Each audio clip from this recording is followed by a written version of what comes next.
and then see how much you use it. I have had badges and not had badges, and my experience has been somewhat similar.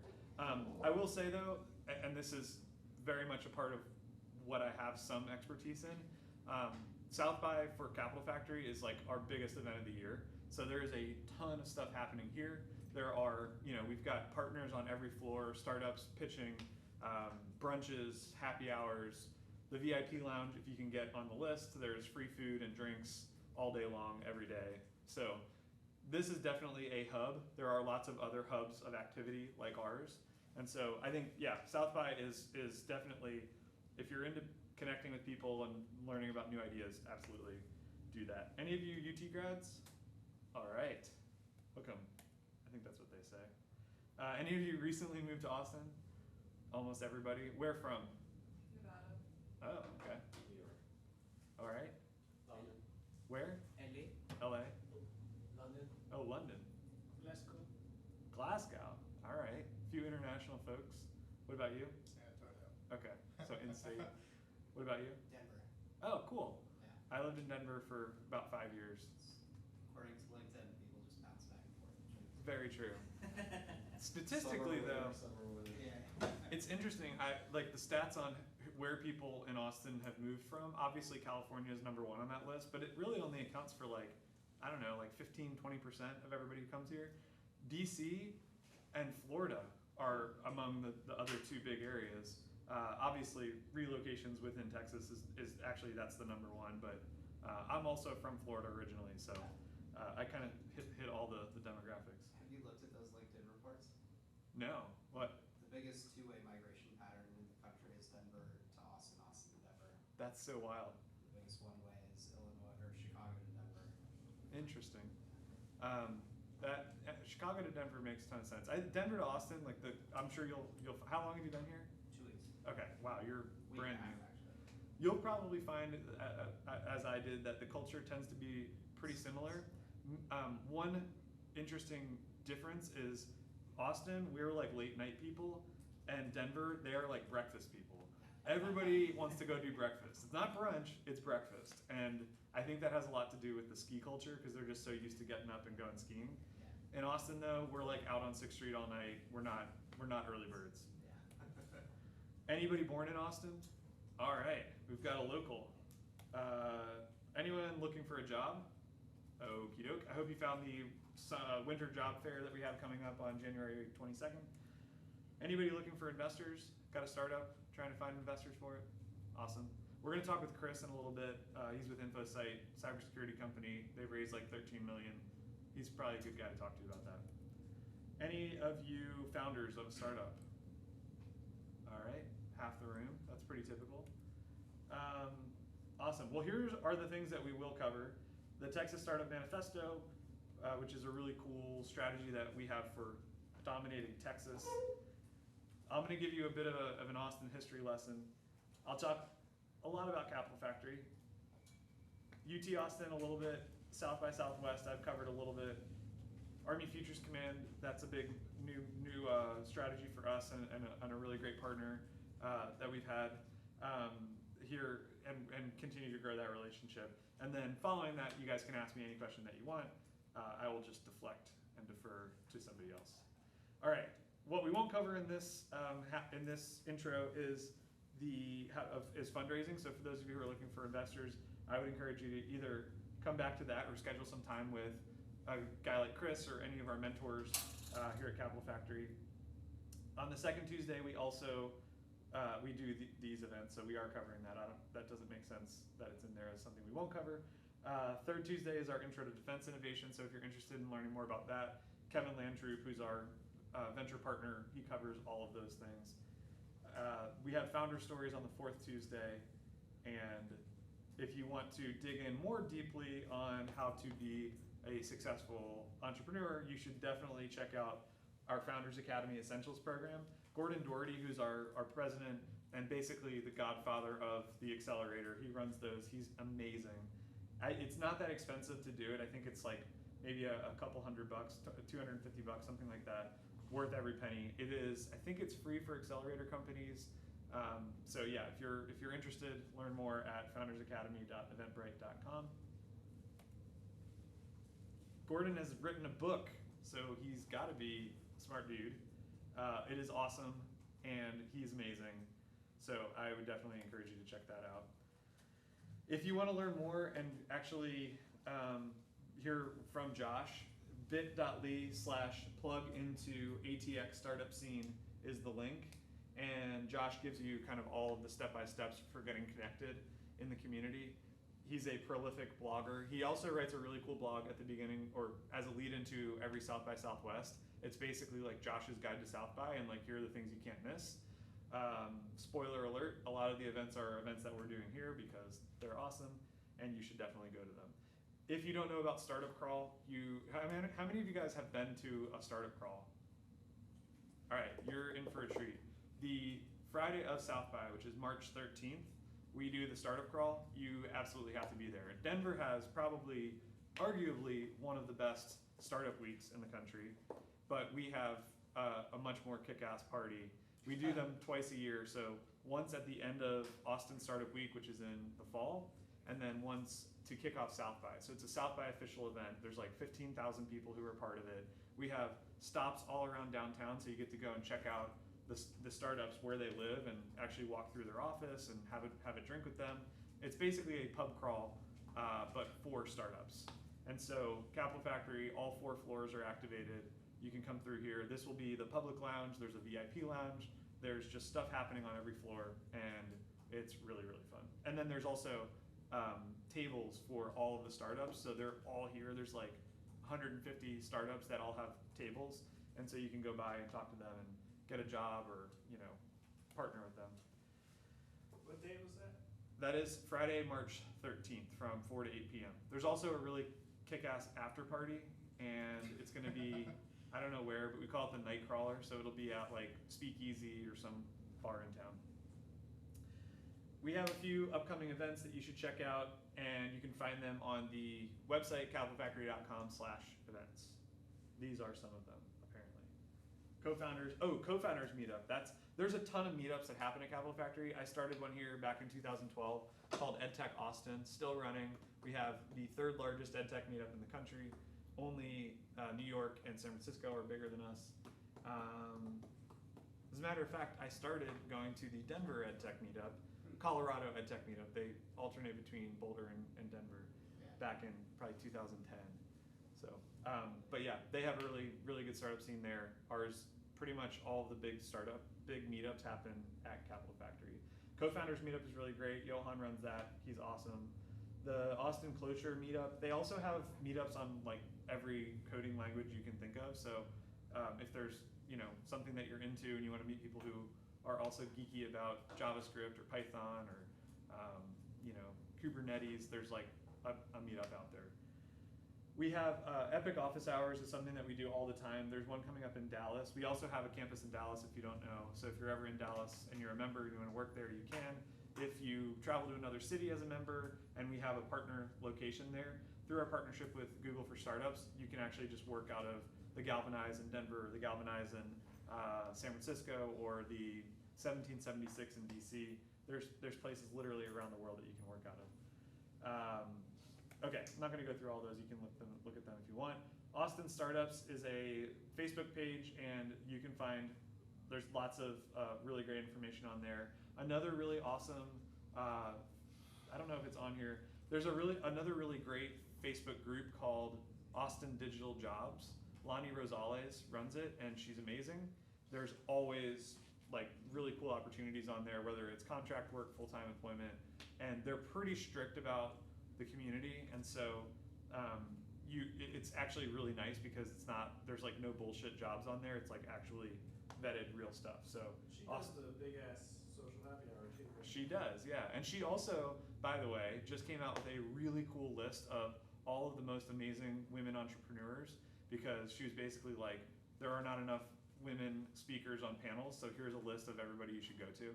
I think Lonnie's just awesome. So, but yeah, Austin Digital Jobs, the kick-ass marketing happy hour? Big-ass social happy hour. Yeah, she's great. I think it's actually next week too. Okay. Well, there you go. So, this is kind of this is part of our Texas Startups Manifesto. This idea that no one city is ever going to compete with Silicon Valley. They've just dominated. They have more unicorns, more dollars invested, more VC firms, more institutional funding than any other place. And there are other cities that are, like New York and Boston. There's a lot of investment happening there.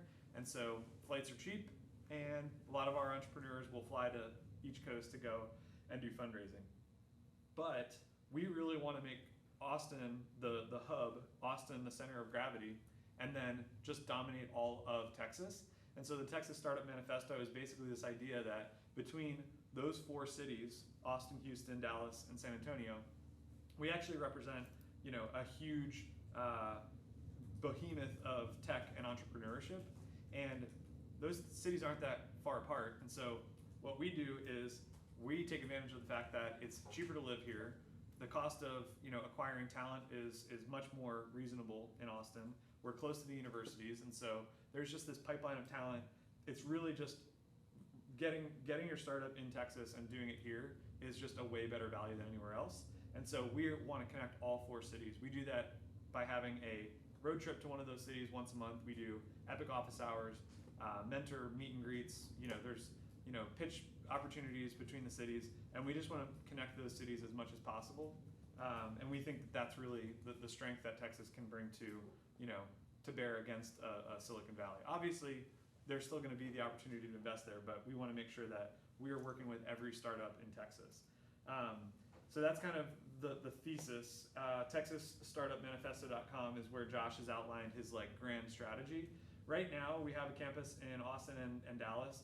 We are working with the Canon, TMC, and Station Houston in Houston, and we're putting a little bit more into those ecosystems, and so more to come on that. But for the time being, we're partnering with those other accelerators. We have a couple of full-time venture associates there who are scouting for startups, but that's really our thesis. My team has worked with our accelerator team. We actually do these things called the Texas Startup Roadshow. So we go all around the state. We did one this past year with JP Morgan and basically hit every one of those cities, and just it was a ton of fun. All the startups got really great conversations. Some of them led to big checks. We have started to actually go outside of that. So the accelerator team is now doing an East Coast and a West Coast investor roadshow, and they hit Atlanta, New York, and Boston on the last one. Next week they're going to LA, San Francisco, and Seattle. So that's kind of another way that we want to get our companies, as they're going towards a Series A, get them out there and have them meet a bunch of investors. So obviously the premise of all of this is that Austin is the best place to be. If you guys are here right now, you already know that. And there's a lot of media coverage supporting that. Wall Street Journal, New York Times, they're all talking about why this is the place to go. We're starting to see big companies like Apple, these tier 1 tech companies that are really investing in the community. Microsoft just joined us as a huge partner. They're doing a ton of stuff, especially in the public sector. But pretty much all of them, from AWS to IBM, Google, they all want all of our startups to be on their cloud infrastructure. So if you're a startup here, you can basically get thousands of dollars in cloud hosting credits from them. And they're building teams here that go beyond when Facebook first got here, when Google first got here, it was mostly sales and recruiting, and they're actually starting to build up dev teams here. Google Cloud's team is here, and they have a whole dev team to support it. So they're seeing Austin as that value that startups have been seeing for a long time, and it's pretty incredible the investments that they're making. Similar to those big tier 1 tech companies, the Army is also really excited to be here. Army Futures Command is a new command under the Army that seeks to essentially modernize the United States Army, which is a huge undertaking, and they are investing in a huge way. So they have a whole third of our floor here on the 8th floor. That's their Army Applications Lab. They have their headquarters over at the UT System building, and they are back and forth between there and here on a weekly basis. And so this week they're actually discussing, or they're doing their first cohort of companies that were accepted into their, essentially like a mini accelerator around autonomous, essentially like autonomous resupply for like tanks and tank units. And they're looking at like robotic companies, logistics companies, AI companies that can help them build those things out. So really, really cool. The other thing I'll add to this, I don't know if it's in the slide deck, but they are leveraging really cool funding mechanisms called SBIR, S-B-I-R. If you are a startup, you should be looking into SBIR funding.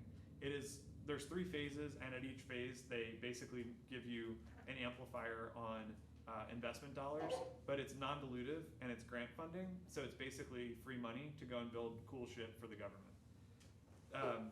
AFWorks, the Army Futures Command, AFWorks, DIU, and a few other like DoD innovation units are doing it, but every government agency has the opportunity to do that. So everybody from like Department of Homeland Security to the IRS can leverage SBIR money, and they're all starting to figure out how to do it, and we want them to do it all here. Before South by Southwest, we're doing a big event called Spark Collider, where the AFWorks group that's here, they're giving out like $50 million in non-dilutive capital. It's like, I think it's somewhere on the order of like 300 companies are all getting, you know, $500,000 or more. So where all this started, and this is kind of the Austin history lesson, microelectronics, MCC, was kind of the first player in the space back in the 80s, and there are a few other chip manufacturers that were here. That's kind of what kicked it off. We all know Whole Foods started in Austin, Dell started in Austin, and this was the first round, the first wave, if you will, of technology. Have you all ever heard the term Dellionaire? Does that term ring a bell? So a lot of these guys in the early days of Dell cashed out and made a ton of money, and they were like, well, what's the next thing I'm gonna go and invest in? And so you have a bunch of other companies that spun up out of that, of which, you know, Josh, the CEO of Capital Factory, was, you know, he started a couple of email companies and had a couple of really successful exits. And so that's really where Capital Factory comes from, is, you know, that idea that like we want to invest in, and you know, new companies and see new growth out of that, the success that these early companies had. So, you know, that's kind of the premise behind the history lesson here, is that when you see all the names that are on all those buildings, like, Austin didn't just happen magically. There were lots of really amazing folks who made this happen. And some of the folks that left Dell or were started by spin-offs of Dell, started companies like Indeed, HomeAway, WP Engine, which is one of our biggest successes. They were an early cohort, maybe the first cohort at Capital Factory. They had an exit a few years back for about $350 million. We're still looking for our first unicorn. Hopefully we'll get there soon. Obviously Bumble wasn't started here, but I can't remember how that happened. They got acquired by another big online dating company. But Kendra Scott obviously has been really successful here. Her organization supports a lot of really cool programs that happen here, especially for like women in tech and young students in STEM. And there's something I was going to add to that for the Austin history lesson. I can't think of it. If I think of it, I'll let you know. But really what we want to do here is be the space where every day we're getting a bunch of investors coming through here. Every day we're finding folks who are coming in from outside of Texas, and they're looking for startups to invest in. We now have Fortune 500 company leaders coming here on a daily basis. Tim Cook came here a couple of years ago. Barack Obama. We had Satya Nadella, the CEO of Microsoft, come and do a fireside chat, basically an Ask Me Anything, where lots of our members got the opportunity to meet him and talk to him. So we love doing that. South by is also another really great time for that. And now more and more we have Army generals coming through here who are looking for the next big thing that they can, you know, invest in or procure. So super cool to see all of that happening.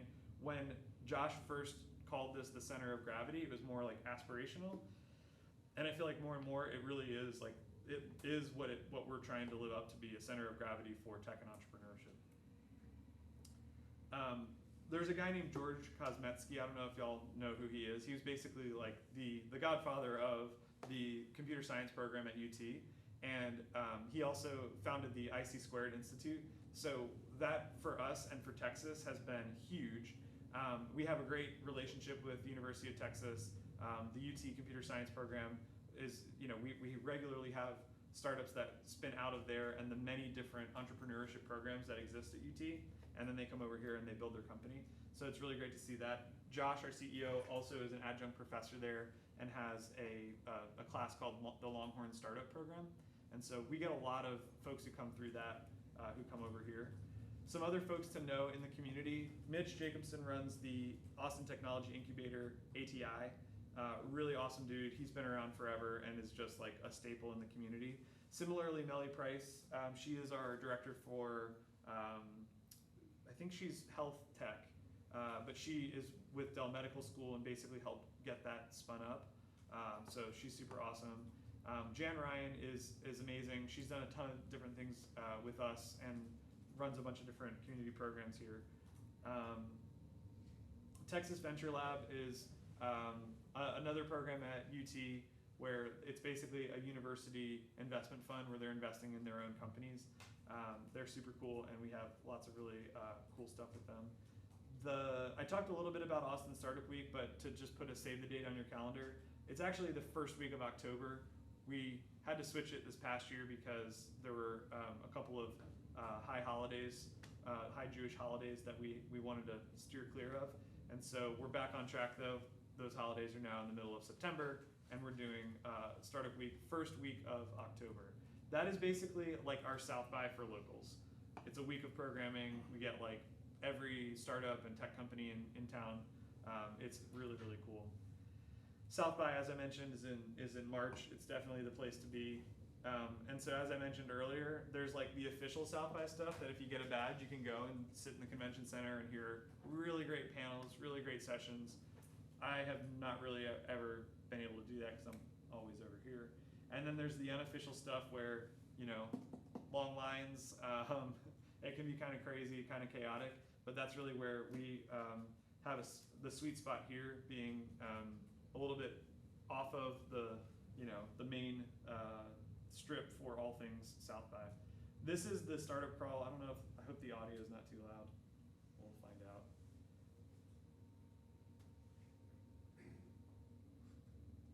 Or not at all, non-existent. So this is just to show you kind of the experience you have. You can walk around, meet companies, get swag, grab a beer, meet people, meet security guards. It's really fun. All right, you guys get the gist. So as I mentioned, Army Futures Command moved here in February of 2019. We're super excited to have them here. And that's all I have. So if you want to find these slides you can go to bit.ly/ATX startup scene slides. They should just send this out in an email to you guys. I don't know what that meetup group is, atxstartupscene.com. I should probably look at some of these. But anyway, that's my overview of Capital Factory. Well, cool. So at this point, I'd like to introduce Chris. So Chris, why don't you come up here and join me?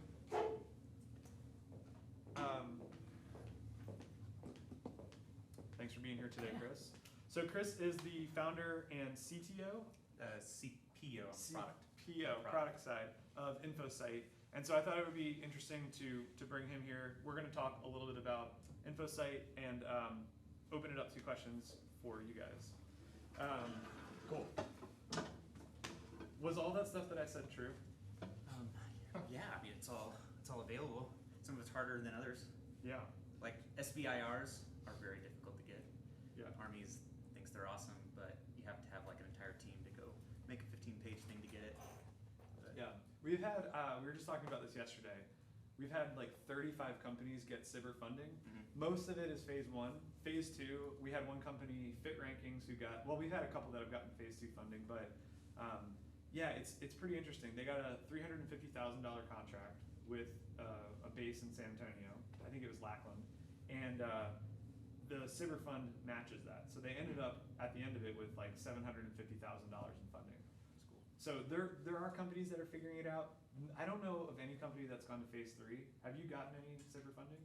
No, the companies that end up getting the follow-ons generally do this for a living. They're research firms, or they're in Rome Labs, New York, and they just live to do the whole funding cycle. Right. And they know how to achieve each cycle. The first cycle is always the easiest, and then you get harder and harder. Yeah. Tell us about InfoSight. So my name's Chris Garretts. Me and my friend Russ, we started a company down in San Antonio called InfoSight. I came out of the Air Force, so I was a captain in the Air Force. I ran counter cyber operations for the U.S. Air Force CERT. So my organization there basically defended the Air Force network. We had about 370 people. My team had 28, and my job was basically to respond to any hacks against the Air Force or any entity that was related to the Air Force. And so that experience really I got medically retired, and that experience was really awesome. We got to do a lot of cool stuff. And when I went out looking at the commercial side, once I got retired, realized no one was doing what we were doing, and so I wanted to do that. I thought that it would be valuable. Everyone I asked said it would be valuable if it existed in the commercial side. So we ended up just going out, didn't take anything out of the Air Force, but just the idea and the concept, and built InfoSight off of a little seed funding from a mentor of mine, and that got us going for the first 3 months. Ended up getting picked up by Live Oak here, which is one of the venture capitalists here in town. Right now, our company, we're on year 6. We do business with big firms like Ernst & Young and Deloitte and other security companies, and they use our product to go find breaches and to respond to security breaches. So if there's hackers in a network, our product will go out and find it and help you respond to it. So we do work with Deloitte. We don't work with EY yet. Tell us more about what is it like doing business with a big defense company or service provider like Deloitte or Booz Allen or one of those. Yeah, we have 50% of our revenue comes from service providers. So there's the companies like O'Reilly Auto Parts is one of our customers. They have a team that uses our product. Most of what we do and why we're specialized, because there's a lot of security companies that sell security, big services firms use us because they'll go out to other companies and do a service for them. So services companies will take a contract for a 30-day period and respond to a breach they might have had. Once they're responded and back up and normal, they go, see you later, we'll call you again if we ever have a problem again. We sell licenses to people who do that on a reoccurring basis, so that we get a reoccurring revenue from the services company goes out and does a 30-day engagement, and then they pull chocks. And so we just we're able to get a reoccurring model out of something that would normally be very services driven and very low margin, and an investor would not want to invest in. Typically, when you go to a venture capitalist, they will not invest in anything that is services related because it doesn't scale. You can't just multiply your team by 10 and suddenly you have 10 times the revenue. It doesn't work like that. But with a product that has low margins, like copy and software, you can add money in one end and more money comes out the other. So that's super cool. Talk to us about the model that you have and what you did to raise. Why did you raise and when? And if you're an entrepreneur or startup founder, how do you know okay, now we need to go and ask for more money? Yeah, fundraising's hard in the beginning, especially if you're a first-time entrepreneur. Has anyone started a company here? Or okay, anybody want to? What about people that want to work for a startup? So typically, it depends on what phase you're in. Everything's phased. So when you start a company or you work for a small company, you have to be cognizant of what phase you're in, and don't try to be bigger than what you are. You should have a vision to be big. You should have a vision to be a unicorn, for instance, if you want to do that. But no one is going to give you $100 million to go build a unicorn because you have nothing, and it's risk.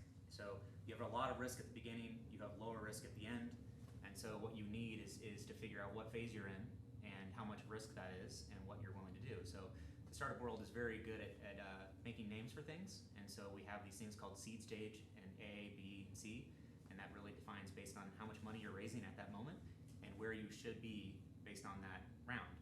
And so as a first-time entrepreneur, you're going to be lower on these numbers, but the typical thing is a seed stage is maximum risk. There is nothing here but a team, so I'm investing in the team. If you have a team and no product, you're going to get $25,000 fairly easily off of an idea.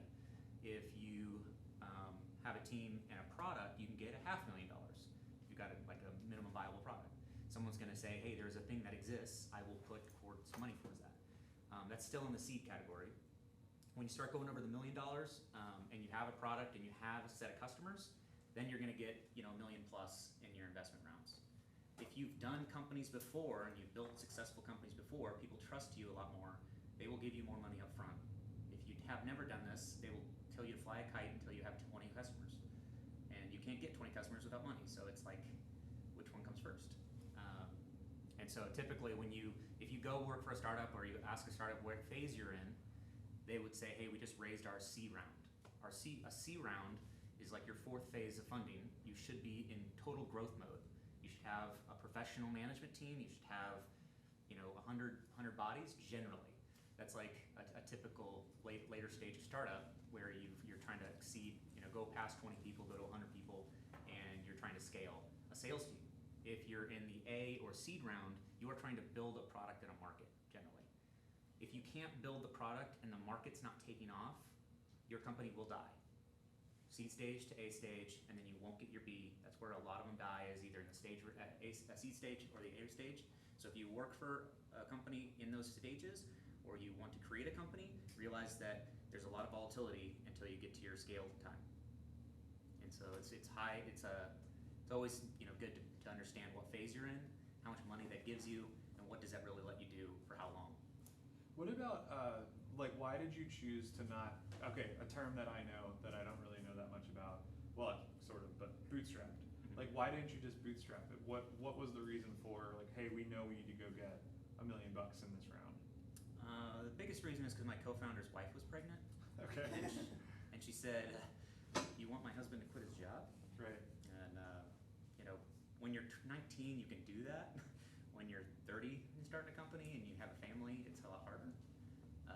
So I was forbade from doing this without some capital. So I spent 3 months. I went out pitching people, and I had been in the government for 10 years, so I knew nothing of this world. I just started reading Brad Feld books and going out and figuring it out.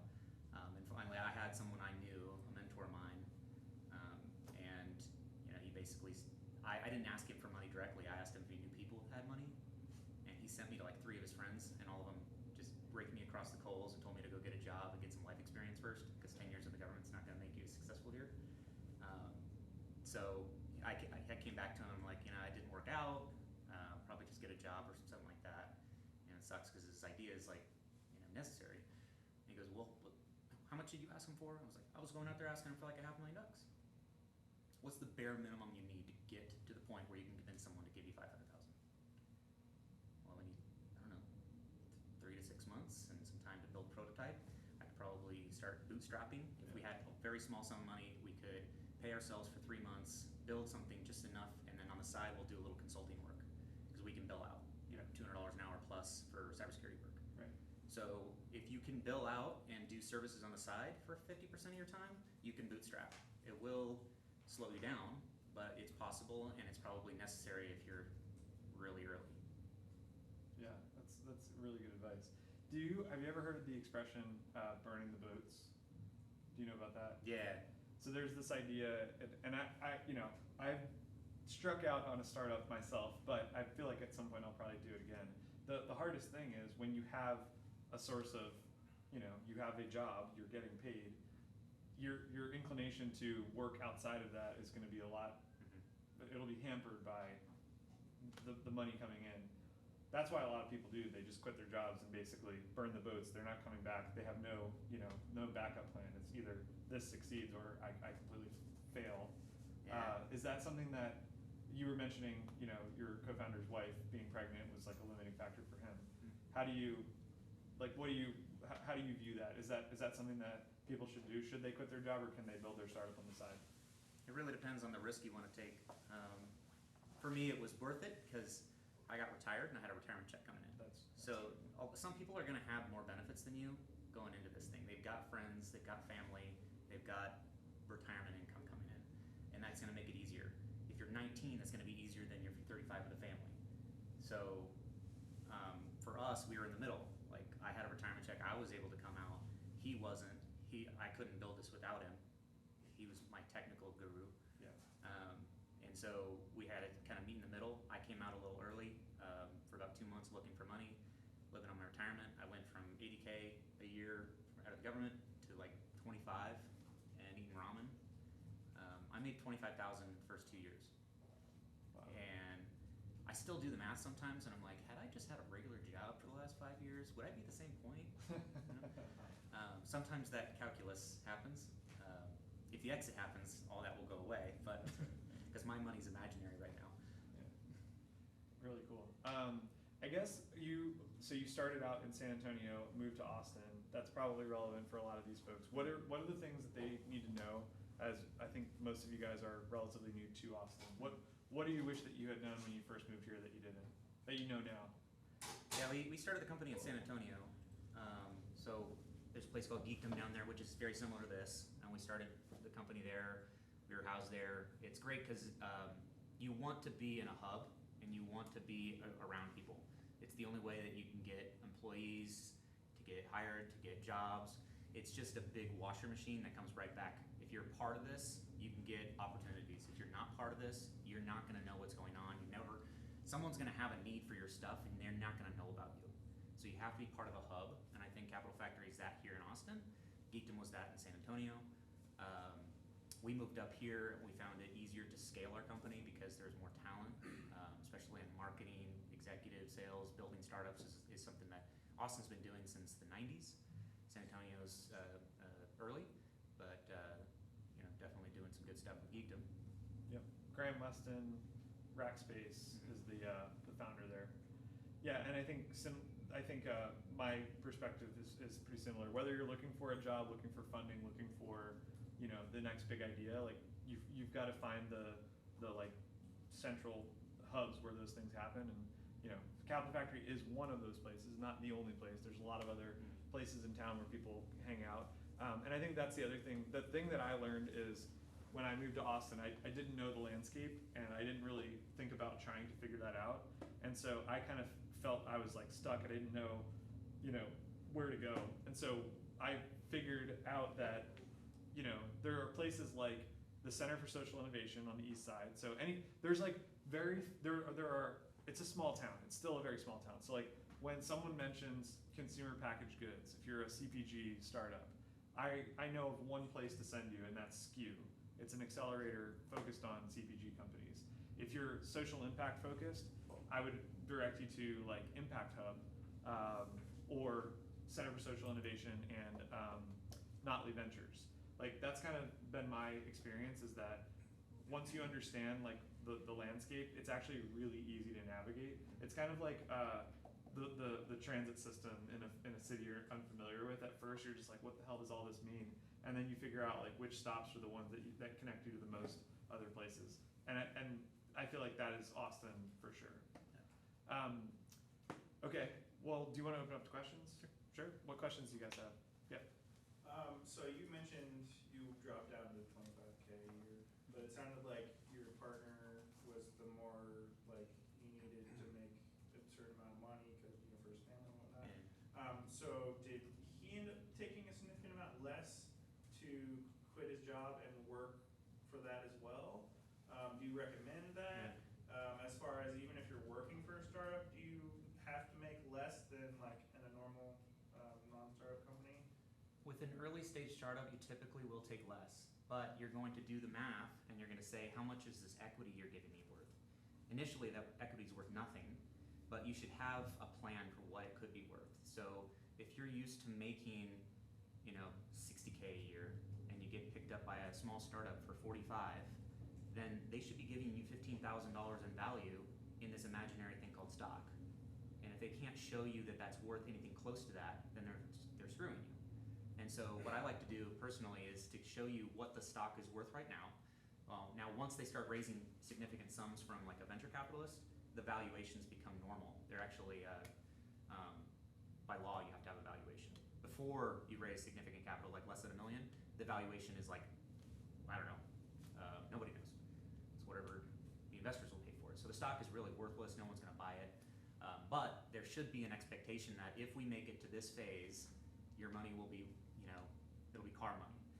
That stock, you're giving up 15K a year. In 4 years, it could be worth boat money. It's probably not going to be island money unless you're the founder, but at least you should have that possibilities. Now, with the unicorn like vision, people are going to tell you it's island money. It's probably not going to be island money for 10 out of 11. 9 out of 10. It's going to be something, and you want to have a good, clear indication of what's my downside, what's my real possibility, and then for like our company, we're a Series B, which means we have real valuation. I can tell people that the stock I'm giving them is worth $5,000, and if we do well, it's going to be worth $50,000. If we go IPO or something, it's going to be worth millions. But don't count on that. Don't calculate that now. Calculate it based off of what I'm taking away from you in the market. Your market's 60K, I'm giving you 45. What's this worth next year? Could be worth 0. It's the risky take. To answer your other question, I took a huge cut. I kept him within 90% of what he was expecting to make. That was his risk profile. That's why I took 2/3 of the equity. He took 1/3 because he needed that for his family. So I took the risk and I got the equity. But a big chunk of it was equity. Yeah. Cool. Great questions. Did you have a question? Yeah, I was wondering, being a cybersecurity company and a small startup, I would think establishing trust with customers and establishing, hey, you can actually trust us to put your faith in us handling your cyber is going to be an important fact of getting customers. How did you bridge that gap?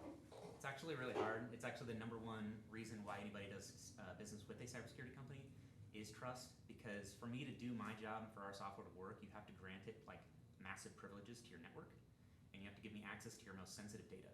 So Just a little small thing. yeah. It's like I could with the privileges our customers give us, nuke entire companies off the face of the planet. Like I could do that if I was a malicious person.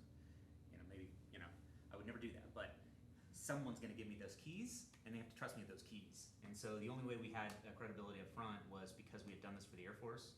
There were people who recognized that was worth something. And so, like, my first customer was Air Force Federal Credit Union.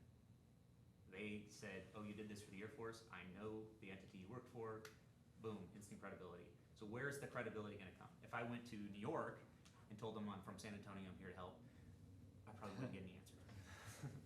That's fair.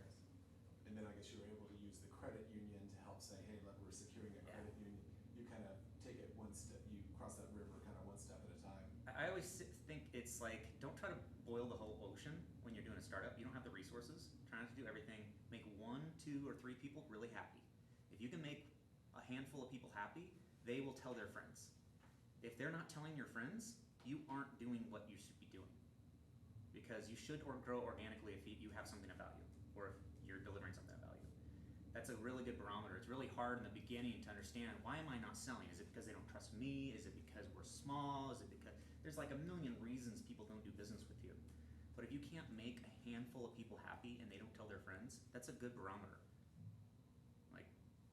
So don't fly overseas for your first customers. Try to make someone happy here in Austin. Thanks. Hello, Reza Piri. What question do you Hi, have? I have a question for the moderator. Sean, how do you get such great hair, man? Well, I'm glad you asked.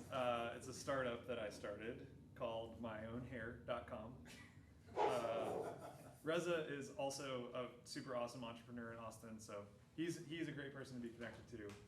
So are these guys up here. I don't know what he's talking about. But Don't hang out with him though. Last time I was hanging out with him, I fell off my scooter. I was on crutches for You're weeks. not supposed to That ride sounds like a scooters in real the dark story. woods. Hey, you said let's go ride scooters. Reza, by the way, he started the first Bitcoin ATM. Fun fact about Reza Piri. I was in Vegas a while back. Somebody said you're from Nevada. They actually have like Bitcoin ATMs all over the place there. So Yeah, the guys way ahead of his time. The guys that we got our Bitcoin ATM from were actually based in Las Vegas. No way. Yeah. That's funny. Yeah, I was on my bachelor party. We were there for my bachelor party, and I went and had a meeting like after the first night with the guy that was supposed to sell us the ATM machine. My friends were like, "Why don't you have a good time. And I was like, I got a meeting at like 10 a.m. the following morning. Just being all responsible. Yeah. That's a different story. That's Reza in a nutshell. He Yeah. knows when to be responsible. What other questions do y'all have? Glasgow. Yeah, so, well, I happen to come from a background of cybersecurity. I just did my master's like 2 months ago. And part of what brings me here is more or less to feel the pulse of the city, and particularly in cybersecurity. So my question is on, one is, how easy is it to get partners? In your case now, say employees, Mhm. to more or less run with your vision, because it's easier to start something with two partners because you share a vision. But when you bring in the third person who is an employee, they need for the salary, not for whatever vision. So you have to continually show them the way and make them follow that route. Mhm. So my question is, how easy is it to keep getting employees to follow that path? And perhaps my second question would be, from now an employee's point of view, if I'm to come to InfoSite, what would I look like, or what would my profile look like to get into InfoSite? Mhm. Yeah, I think the first one, if I remember everything, there is a transition from the founders working together, and you don't have rules when you're in a startup. So like, we both came out of the military. We were used to a rules area. I personally was a maverick. I never fit in with the rules. I showed up late every day for 10 years in the military. Not normal in the military. So like, we came out and we didn't have hours. We did whatever. We had tumblers at noon sometimes on Fridays. Like, who cares? We transitioned from the founding team to a small team, and that was non-founders who had less than a point of equity, each. Grew it up to about 15 people, and we were still very close. Everyone was on board with the vision. Everyone understood what we were trying to accomplish, and it really wasn't the money that was encouraging them. We had at least 2 times where we ran out of money, or almost ran out of money, and I would come to my guys, and I was always very open with them because we were kind of a family. And I said, hey, my friend Sharif, I said, Sharif, I know you got 4 kids, you got a wife. We got 60 days of funding left. This thing's going tits up, and I'm not going to be able to pay you.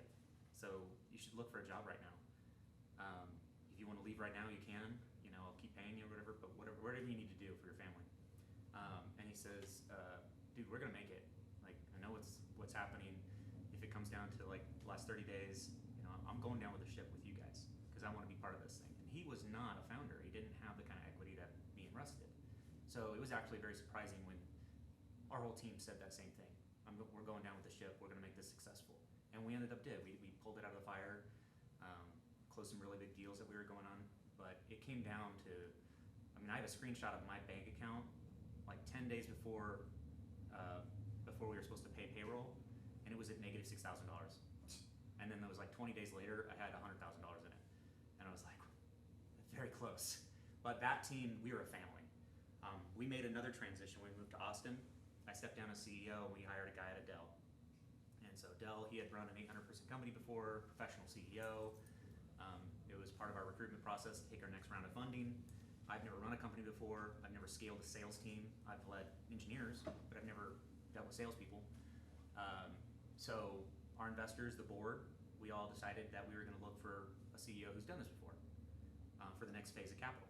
And so we did that. We raised our next phase of capital. We got a CEO who's done this before, and our culture changed. We stopped being such a family. Like, the old team that's really close is still the family, but the new employees and the salespeople, it just feels different because they're here to make some money. They're on commission plans. They expect normal employee stuff that we never did before, and it is a transition. But I always try to keep it a family as long as possible. So when you're in the early phases and you're talking with your partner about making this a reality, how do you then later on get into deciding how much like your chunk of the pie is? Like, how do you? Because for instance, I have a she asked me, what do I want to get from it? What do I want to make? How much, you know? I'm just like, whoa, I didn't think about money. Like, I just want to make this, you know? So Yeah. how do you switch to that kind of conversation? What do you think about? How do you make that decision? It's complex and there's no real rules to it. There's people who have attempted to create like a matrix of different factors, like who brought the money, who's critical, and you have to make this like determination of what you're worth really early. I will say in the very beginning it doesn't matter, later it will, and all your decisions you made will matter. Anybody who has handshake deals will get screwed in the end. Once you bring in external investors, all your handshake deals and your nods and your I'm gonna take care of you buddy, that goes out the window when you have professional investors come in. So just make sure it's on paper when that occurs. If you have, you know, if you're just you and your buddy trying to make a determination of what capital that you can raise, who's going to raise that capital. If you're the capital raiser, you're worth a lot because the company doesn't do anything. You know, so there's like this matrix online. I don't know where it was, but we used one because I tried to be objective with it. Most people aren't. Most people are just, you know, throw some darts on a board, figure it out. Some people say, let's just do evens. Evens will also screw you in the end because not everyone is 100% as valuable. And equity is not a payment for what you've done. It is a payment for what you're going to do. That's the number one thing I would say is what are you going to do? That's the equity you get. We're always going to be under investing strategy. So when we took capital, I had to revest all my shares, which means that I don't own my shares anymore. When Live Oak came in, they gave us $3 million. They said, Chris, I don't want you just flying and taking another job while we build this company. You need to be here. I'm like, I'm not a flight risk. And he's like, yeah, we do this for everyone. You no longer own the company. You have to earn back your ownership of the company over the next 4 years. And you do that every time you raise new capital. And it basically secures that I'm gonna still be here. If I leave the company, I will lose a portion of my shares because I have to earn them back. So your shares should always be, if you've done 3 months of work and raised some capital and you're trying to determine what your ownership is, understand it's what you're going to do, what you can do for the company, and not what you have to. Especially in that early stage, that stuff is meaningless compared to what you're about to go through. And put a plug in for Gordon's book here too. Yep. He does a pretty good job about talking about cap tables and early funding and that kind of thing. I did want to answer the question though on what does it take to like work for a company like InfoSight or another startup. I was saying the number one thing to do is like typical recruiter type stuff doesn't happen as much in the startups. Most startup employees and people who work with startups have been in the community. So going to these events, going to the mixers, going to the social events, having friends in this community, that's how people suddenly have opportunities. Like the number one thing that happens for us is I never have any money, so I can't hire anybody. Everyone's always applying, but I never have any money for them, so I'm always like, thanks for your resume. When I do need somebody, no one's around. So it's all about like just being on people's radar, and that means being part of the community. When almost like the first probably 15 of our employees in the company came because we were like, we need someone who knows how to do X. And then someone will be like, remember John from that other night? And he plays a killer game of beer pong too. Which is really valuable if you participate in the startup games. Mm-hmm. That's a real thing. So. I do shuffleboard, cornhole, and trivia. Capital Factory won first place last year. No big deal. You guys should do that this year. It's those things that you meet people when the opportunity comes. I've got a week to fill this position. I'm looking back on who I've ran into, who do we know, have they impressed us before, have they done something for someone else in our community. That's the person I'm going to and being like, hey, if I gave you an extra 10 grand on your money, or would you want to join InfoSight? Like I can't give you money, but I'll give you a lot of equity or whatever. Like I'm doing that to people I've seen before I'm going out and looking for randos. Randoms in a startup is hard because 10 people is a family, and you gotta like not just vet them for what they can do, but also do you fit in with the family? Do you want to hang out with them all the time? Yeah, because you will. Yes. How do liquidation preferences work? Oh, thanks. Yeah, we'll go real high level here. But does anybody else besides Reza care about the answer to that question? If you want to raise capital, real capital from a venture capitalist, read the book Venture Deals. It's called Venture Deals. If you read that front to cover, you will know all the terms they're going to throw at you and all the ways they can screw you. because they will say, hey, I can give you 10 million. Another guy will come over and say, I'll give you 10 million. Except one of them puts in a little thing called participating preferred 2x. Like, those 3 words will screw your exit because they get double the amount of money that they should have gotten. Founders can literally walk away with like nothing. Yeah. Sometimes. Yeah, and you'll see these exits in the news. Don't be, when you say most companies fail, some of them fail gracefully. And these aren't bad. They're paraded. You'll see people and they'll say, you know, company X acquired for an undisclosed amount. Why is it undisclosed? Who's embarrassed in this transaction? Ooh, that's a good point. One of these companies is embarrassed. Someone paid too much or didn't get anything. Otherwise, they would just go for 100 million. Because that's a good story. Those are all really valuable insights. Yeah. Any other questions? Okay. Yes. Don't take it personal, I just, you know, it seems like that company's great. What would you have done differently? Mhm. You know, if you walk away from this and you start another one, what would you do differently? I mean, there's many nights crying on your pillow in a startup. And I will say we didn't do anything that I would say was a fundamental damn, you know. But there's lots of stuff I would do. I honestly can say that my next startup that I do is going to be 100 times more successful because I've gone through the last 5 to 6 years of just pounding the sand and learning in hard knocks.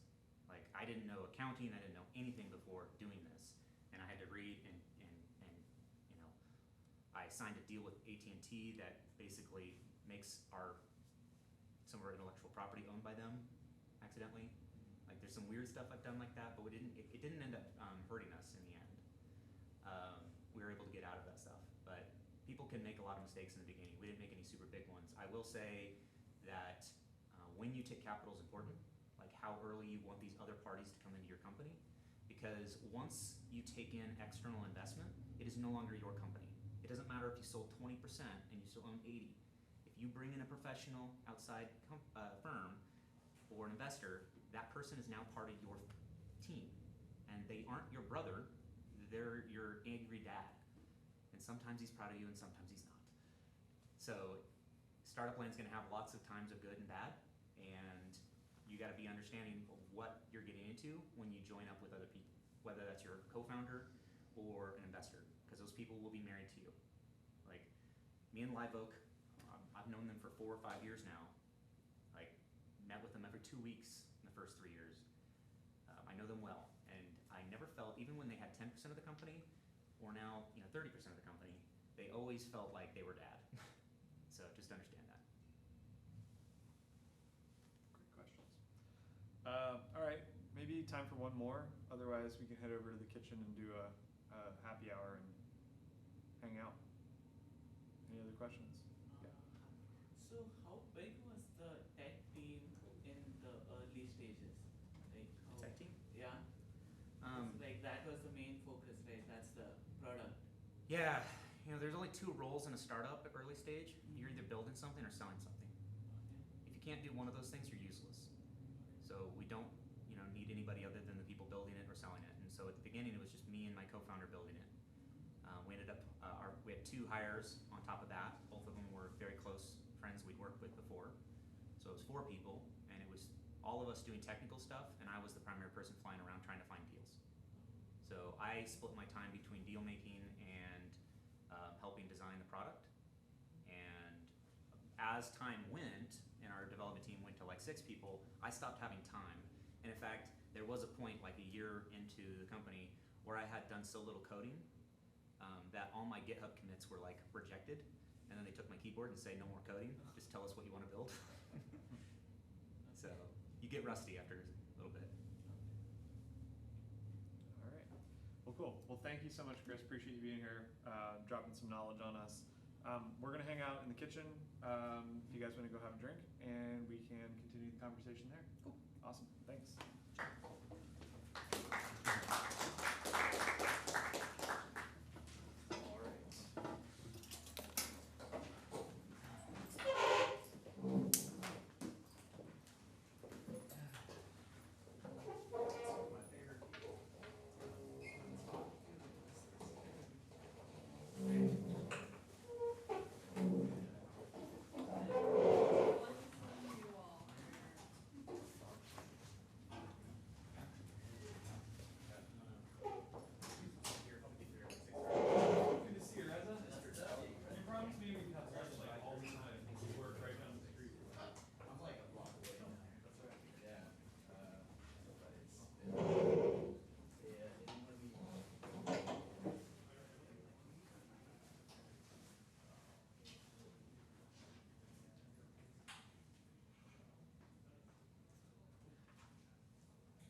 Thank you.